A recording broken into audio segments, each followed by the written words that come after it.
श्री राम सेवा आश्रम की ओर से कथा का विस्तार करते हुए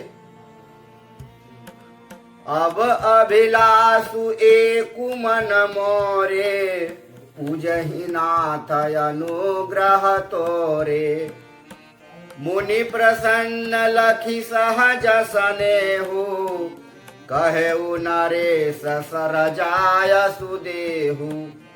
अब मेरे मन में एक ही अभिलाषा है, हे नाथ, वह भी आपकी कृपा और अनुग्रह से पूरी होगी।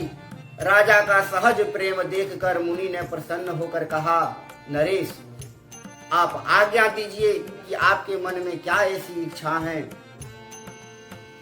तो उन्होंने राज्याभिषेक के लिए सारे नगर वासियों को यह संदेश भेजाया और एक जनसभा बुलाई कि हमारे रामचंद्र जी अब हमारे राजकाज के सारे साम्राज्य के नरेश, हमारा उत्तराधिकारी, हमारा पुत्र श्री रामचंद्र जी होगा। इसके लिए आप लोग अपना अपना सहमति बताएं। इस तरह से मुदित महीपति मंदिर आए, सेवक सचिव सुमंत्र बुलाए, कही जय जीव शीस तिन्ह नाए, भूप सुमंगल वचन सुनाए।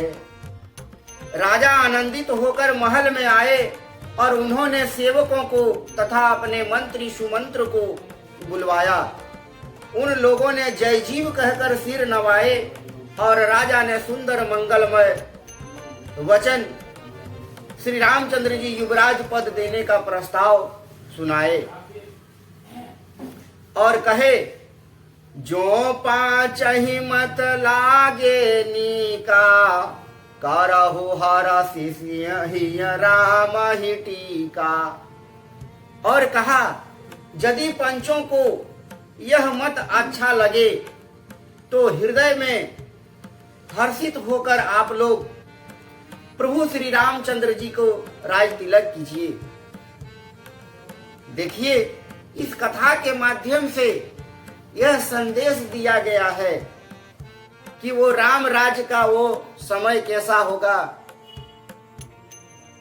कहते हैं कि पहले राजतंत्र था, राजा का पुत्र ही राजा होता था। ये सही बात है, परंतु इस कथा के माध्यम से लोगों को बताना चाह रहे हूं कि वो राजा दशरथ और प्रभु श्री राम कैसे राजतंत्र को चलाते थे कि कोई भी प्रस्ताव, छोटी से छोटी प्रस्ताव, छोटे से छोटे विचार को अपने गुरुजन, अपने माता पिता, अपने बंदी, अपने प्रजाजन के सामने समक्ष अपना प्रस्ताव को रखते थे और विचार करते थे पंचों के सामने राजसभा में कि हम ये कार्य करने के लिए जा रहे हैं तो इसमें कितने लोगों की सहमति है। और अगर यदि सहमति है तो सब कोई अपने खुशी से, अपने आनंदित हो करके, अगर प्रभु श्री राम को राज्याभिषेक देना है तो सभी कोई अपने अपने सहमति से उन्हें राज तिलक का टीका लगाएं। बोलिए राजा रामचंद्र की जय। तो इस तरह से राजतंत्र में भी एक कुशल राजा होने का यह परिचय दिए हैं कि किस तरह से राज तिलक किया जाए।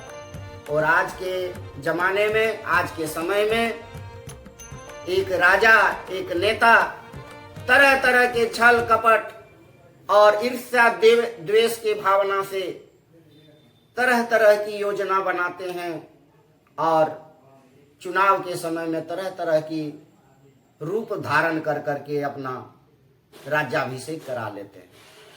तो इससे हमें सीख लेना चाहिए कि कोई भी काम, कोई भी सहमति 10 आदमी के सामने, पंचों के सामने हमें करना है तो आज की कथा में बस इतना ही। चैनल को सब्सक्राइब करें और देखते रहें हमारे YouTube चैनल को। जय श्री राम।